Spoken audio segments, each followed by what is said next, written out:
Well, Christmas is fast approaching, and I thought it might be fun for us to start off this morning with a little quiz. Nothing too stressful, just a little something to warm us up, all right? So how many of you have set up a nativity at your house this year? Just put that in your comments. Just let us know if you've set up a nativity, all right?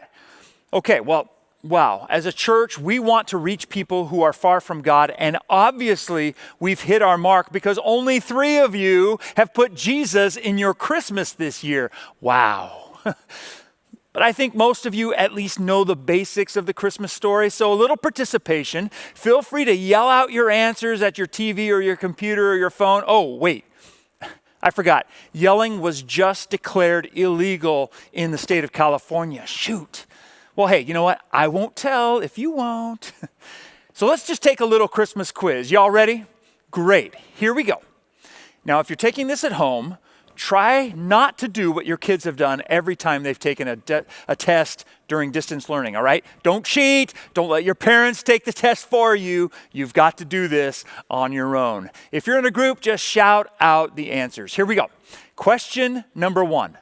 What did Mary ride on her way to Bethlehem? All right, number 2, what did the angels sing? Number 3, true or false, baby Jesus never cried. And number 4, how many wise men came to see the baby in the manger? Okay, put your pencils down, exchange papers with your neighbors. We're going to be grading these ourselves. What did Mary ride on her way to Bethlehem? Well, most of you probably thought a donkey, right? But here's the thing, we can't say for sure that that's not true, but the Bible doesn't say that she did ride a donkey, and many scholars doubt that a pregnant woman would have made it all the way to Bethlehem over that extremely rough terrain on the back of a donkey, probably more like a wagon being pulled by a donkey, but that's okay.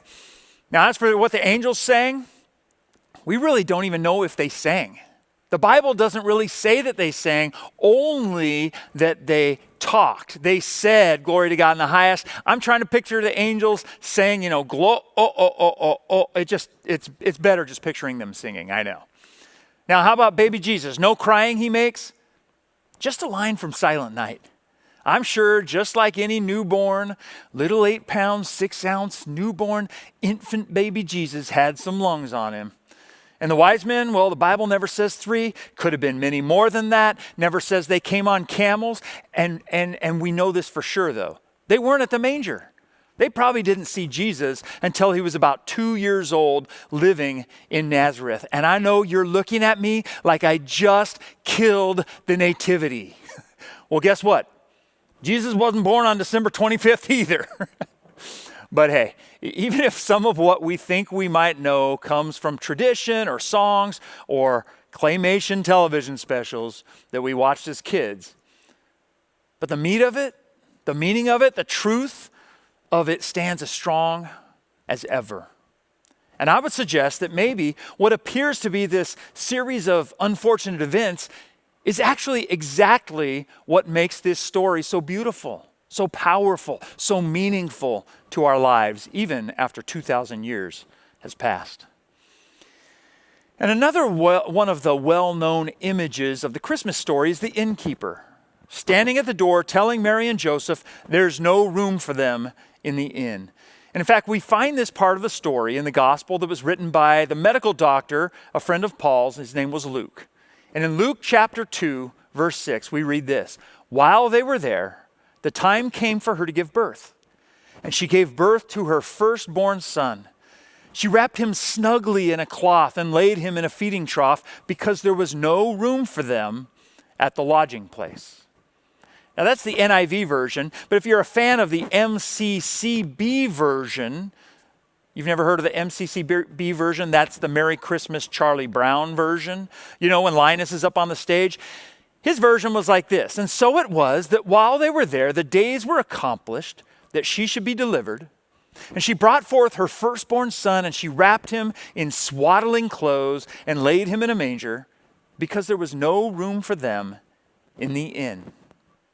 There was no room for them in the inn. Now, not to further trash your picture of the Christmas story, but once again, The Bible doesn't really say there was an innkeeper, and in fact, it doesn't even say there was an inn, at least like we know it. See, the Greek word translated as inn here is actually the Greek word kataluma, which is better translated as guest room, which was more likely not necessarily an inn or a hotel, but the residence of the family, because everyone was coming to their hometown to be registered because of the census.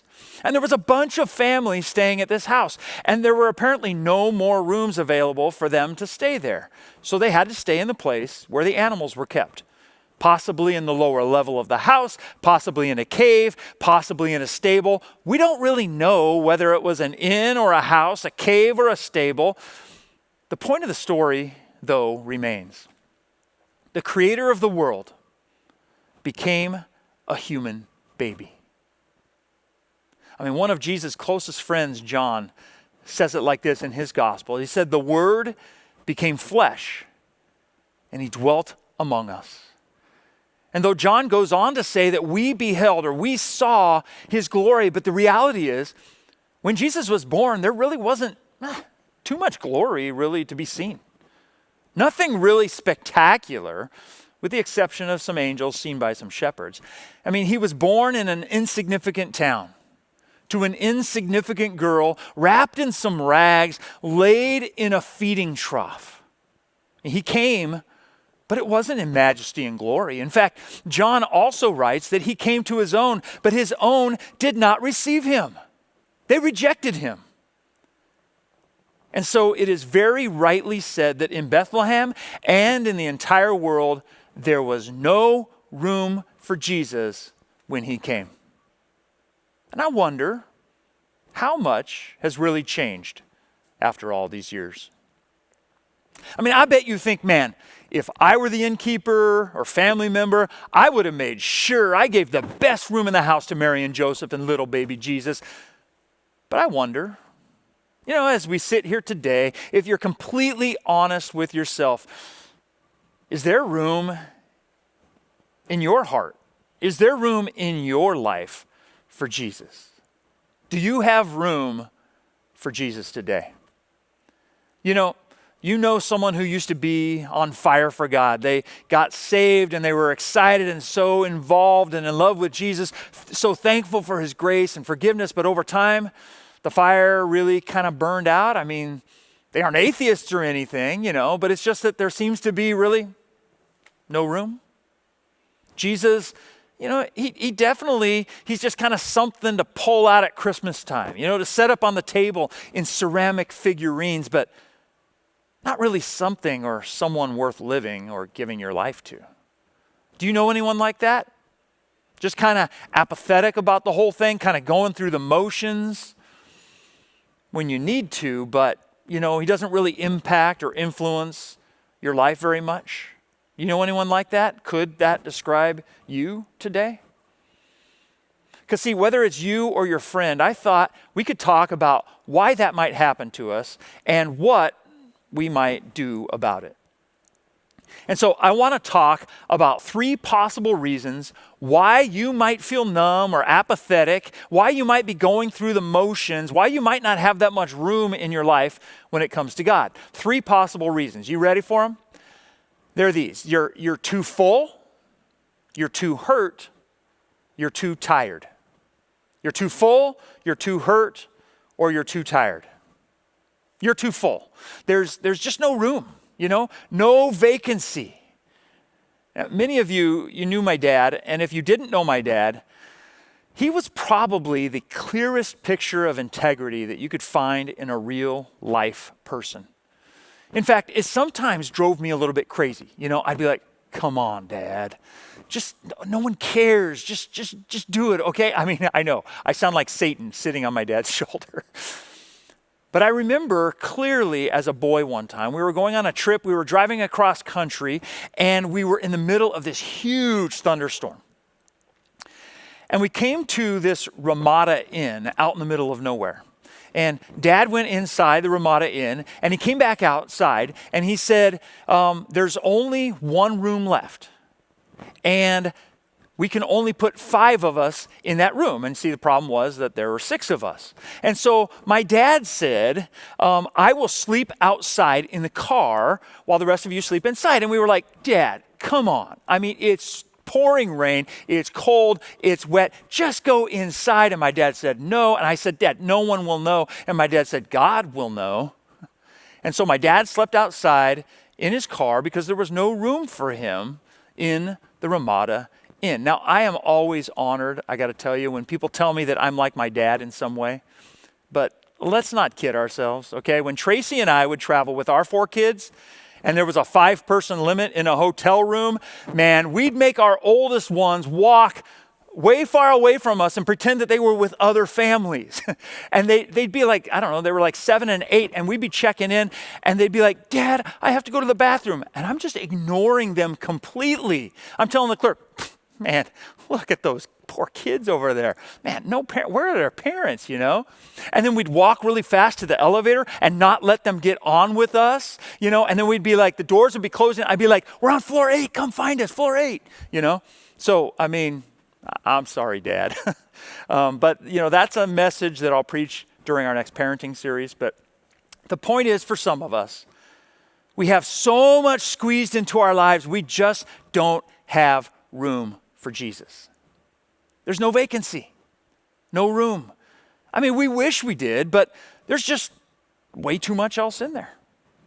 We are like a Volkswagen Beetle. Have you ever heard of the Volkswagen Bug Challenge? You know, how many people can you squeeze into a bug? Did you know the Guinness Book of World Records is 25?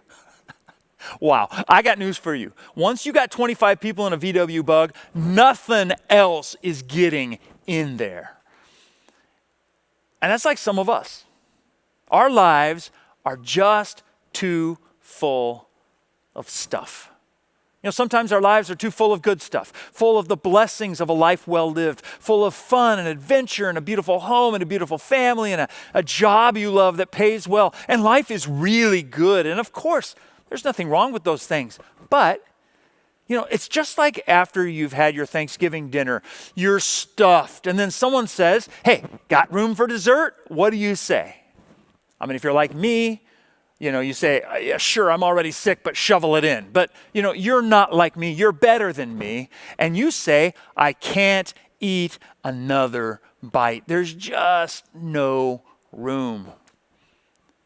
And see, when I have so many good things in my life, sometimes I don't even feel the need for Jesus because I'm full. Life is good. Do we really see the need for anything else? And sometimes our lives are too full of not such good stuff. Stuff that shouldn't be in there. You know, stuff the Bible calls sin. And it's not like you're a murderer or anything, but still you let stuff creep into your life that isn't helpful, isn't lovely, isn't pure, and it's just kind of eating away at the love that you used to have for God. Stuff that you need to confess to God, to get rid of in your life, even though you really like it. And you've convinced yourself it's not that bad and I can still have a good relationship with God, but that stuff just begins to dull your conscience, squeeze out the room that we have for God and the things of God. You know, when David knew that the sin that he had in his life was choking his relationship with God, man, he prayed these words. He pleaded with God, create in me a clean heart, O God, and renew a steadfast spirit within me. Do not, because of my sin, do not cast me away from your presence or take your Holy Spirit from me. And I love this. Restore to me the joy of my salvation, the joy I used to have. See, there's nothing better than hanging out with a person with a new relationship with Jesus, is there? You know, it's new, it's fresh, how moved by his grace and aware of his love they are. Do you remember when that was you? How much joy your newfound relationship with God gave you? Is it the same today? Have you lost that love and feeling? Whether it's sin or even the good things in your life, it could be today that you need to get rid of some stuff. Give yourself more space, more time, more room in your heart, in your life for Jesus. Maybe you don't really have room for Jesus because you've been too hurt. Life has just been full of heartache and disappointment and pain, and it just seems like you really don't feel much of anything anymore. You know that happens, right? Even as a police officer, I know one of the biggest things that I had to guard against was the hardening of my heart, because it was such a natural response to seeing so many bad things, coming into contact with so much junk and so much tragedy. Just as a natural mechanism, so you didn't fall apart, you built up this shell where you didn't feel as much when you encountered human tragedy as you did the first few times you did. And I gotta say, I have nothing to complain about compared to many, but stay-at-home orders and wearing a mask everywhere and no more movie theaters or eating out, stress at work, division, politics, racial divide, getting COVID, and then my family members and friends getting COVID, and trying to keep a church together without meeting in it for 8 months, trying to finish construction on a church campus without meeting for 8 months, all the problems that would come up with it. And then my dad passing away very suddenly, not being able to see him in the hospital, couldn't even have a proper funeral for him. And then my beautiful grandson, Jet, being diagnosed with a rare and life-threatening genetic disorder. I mean, there have been times over the past 8 months when it just felt too much. I felt like Bruce Almighty standing there in the middle of the road, like, really, God? That's all you got? Where I almost felt like I couldn't feel any more pain or stress or disappointment or loss or loneliness. And I just needed to go to a point where I didn't feel anything at all, or it would be too much. And it's those times when your head says, turn to Jesus. He's the only one who can help. But maybe sometimes the very opposite thing happens. And you feel your relationship with God just kind of slipping away a bit. Maybe there's just not enough room for him amongst all the other hard things that you're dealing with. Maybe you felt like that. Maybe you can relate to David when he cried out to God, I'm exhausted and completely crushed.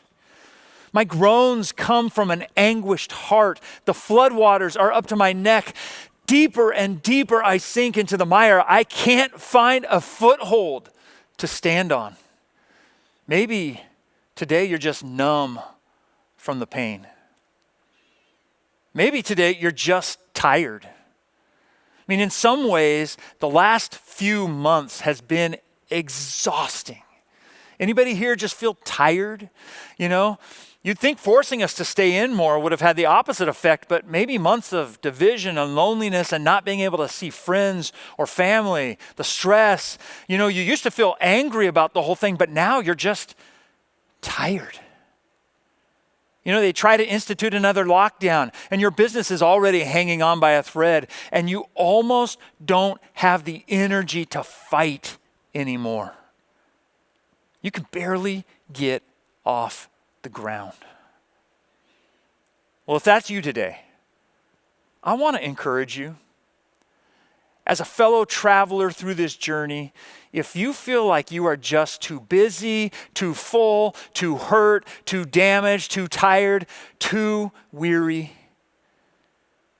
can I point you to the only one who 100% understands what you're going through, who also has the one and only answer to your weariness. His name is Jesus. He's the Son of God.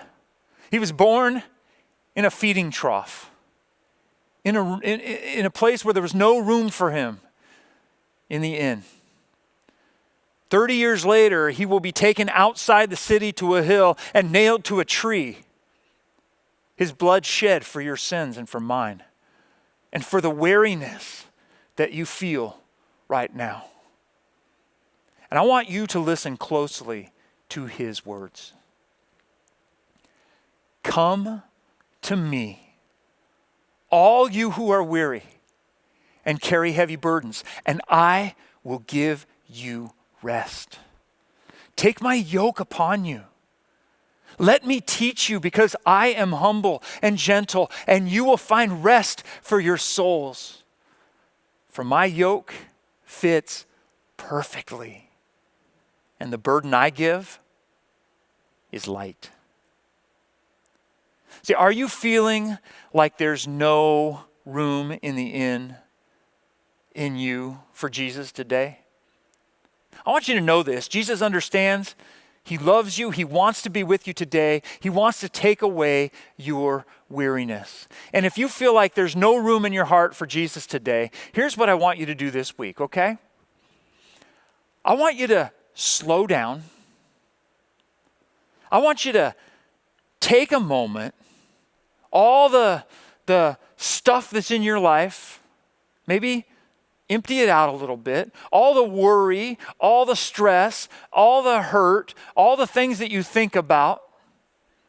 And I want you to, just for a moment, remember how you felt when you first understood how much God loved you. When you first gave Jesus your heart. And I want you to do something that doesn't come naturally to most of us, and that is to wait.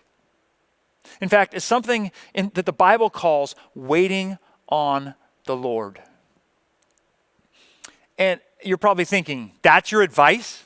Wait? I'm sorry, but nobody likes to wait. We hate to wait in line. We get ticked when our Amazon next day shipping gets delayed by a day. I hate to wait for the next season of my favorite Netflix series, don't you? And I really hate it when they cancel it and I realize how many hours of my life I wasted watching a story that now has no ending. I hate that. But the point is, none of us likes to wait, right? So how does waiting help me? Well, here's the thing. When we wait, God works. When we wait, God works. See, waiting on the Lord is really nothing more than this. Patient, confident trust in God that leads to hope and refreshment.